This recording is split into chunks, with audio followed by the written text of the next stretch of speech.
Hey everyone, it's Rory. Welcome back to my channel. So I'm filming this months after it happened, but this is my second month of pregnancy update.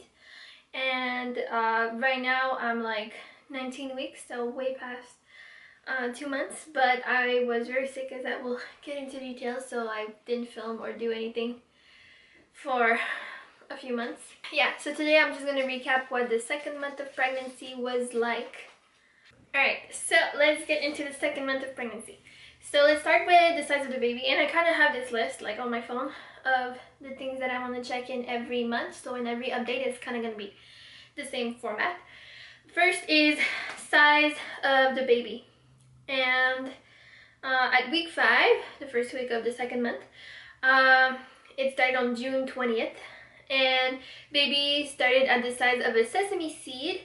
And by the end of week 8, the baby was about the size of a grape, 0.9 inches and 0.07 ounces. So still pretty tiny. In terms of my weight, there was no weight change initially. And then I started to lose weight around week 7 and 8 because I was so sick. In terms of mood, I only logged the first couple weeks, and then is when I got a lot sicker, so I kind of stopped logging, so it's a little bit all over the place. But I noted that I felt anxious and irritated, really anxious because I was getting closer to my miscarriage date of my last pregnancy. I was also emotional AF is what I wrote. And then that's on week 5. And on week 6, I said happier with anxious breeze. So I was kind of anxious on and off, but a lot happier than week 5. Week 5 was a lot more anxiety triggering, I guess. And I guess I need to remind you, if you didn't just watch month 1 update, that I basically found out I was pregnant around week 5, like week 4 or 5. So this was still very new to me at that point. And yeah, I didn't really take any notes for week 7 and 8. What I was up to, week 5, I went to the baby store to browse, is what I said. I guess I was trying to like amp myself up or something. And on week 6, I was supposed to go to the birthing center, but I was feeling too sick. I was getting really nauseous already, and so I didn't end up going because I was too sick to go to visit the birthing center. And I also went to the hospital because I was too dehydrated at that point, and I didn't vlog it or anything, so I don't have anything to show you. But I did go to the hospital to get rehydrated, and while I was there, like we went there like pretty late at night, like around 8 p.m. It took like almost 3 hours to get seen, and then like 2 hours of hydration. It wasn't very great, and the doctor there just told me to take Gravel for nausea and vomiting. But after 2 days of doing Gravels for nausea and vomiting, it just wasn't working, and I was just like, I spent like a whole pack of Gravel already, and I just was maxed out on Gravel and it wasn't working. I ended up going to a walk-in clinic since I don't have a family doctor here yet. And so I just got a prescription for diclectin.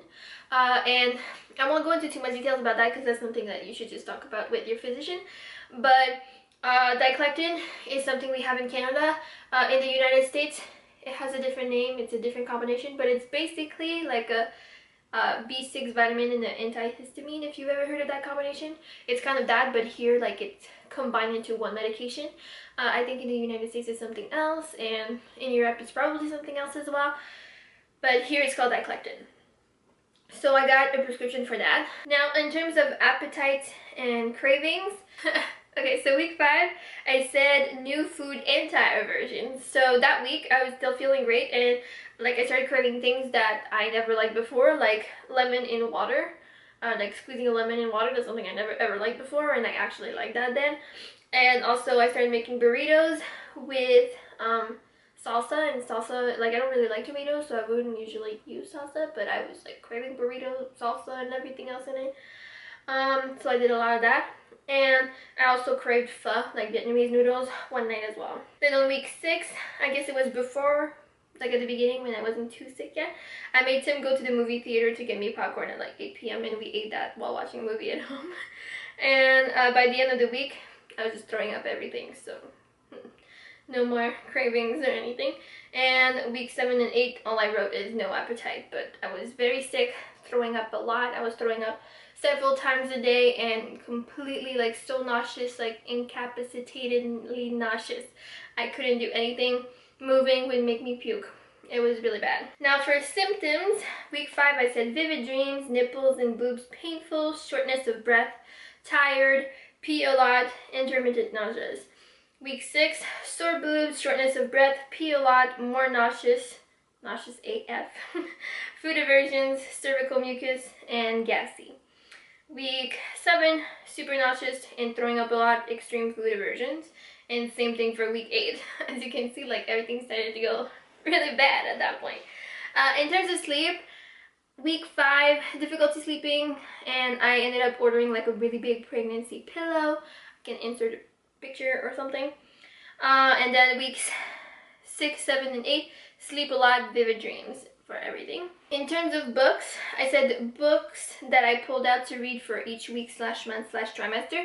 Like basically books that I divided by month, a week, or trimesters that I read in the first few weeks were Mindful Mom to Be by Bregman. I didn't really bring them up, but The Kind Mama by Alicia Silverstone, Mama Glow by Latham, The Mama Natural Week by Week Guide to Pregnancy and Childbirth by Genevieve, Howland, Bountiful, Beautiful, Blissful by Gurumkh, I think, and Sacred Pregnancy by Anni, Daulter. And in books that I read entirely and / mostly listened to on Audible were Your Best Pregnancy Ever by Torborg.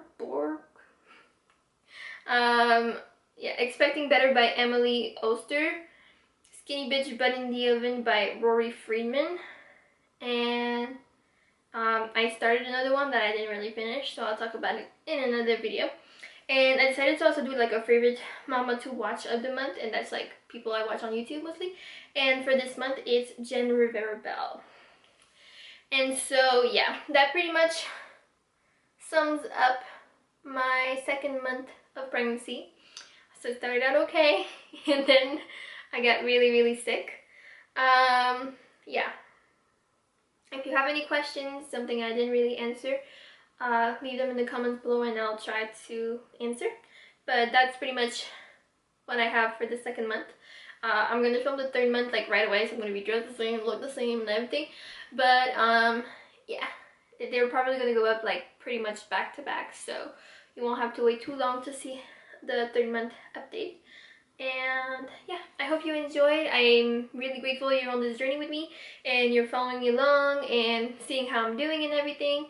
And yes, I guess I didn't even mention it, but yes, I did cut my hair. I didn't cut my hair in the second month though. That happened like in the third or fourth month, but I did cut like a whole foot of hair. I'll probably talk about it some other time, but yeah, if you haven't noticed already. Yeah, thanks for watching. I love you all very much and I appreciate you being here with me today. And I will see you in another video very soon. Bye!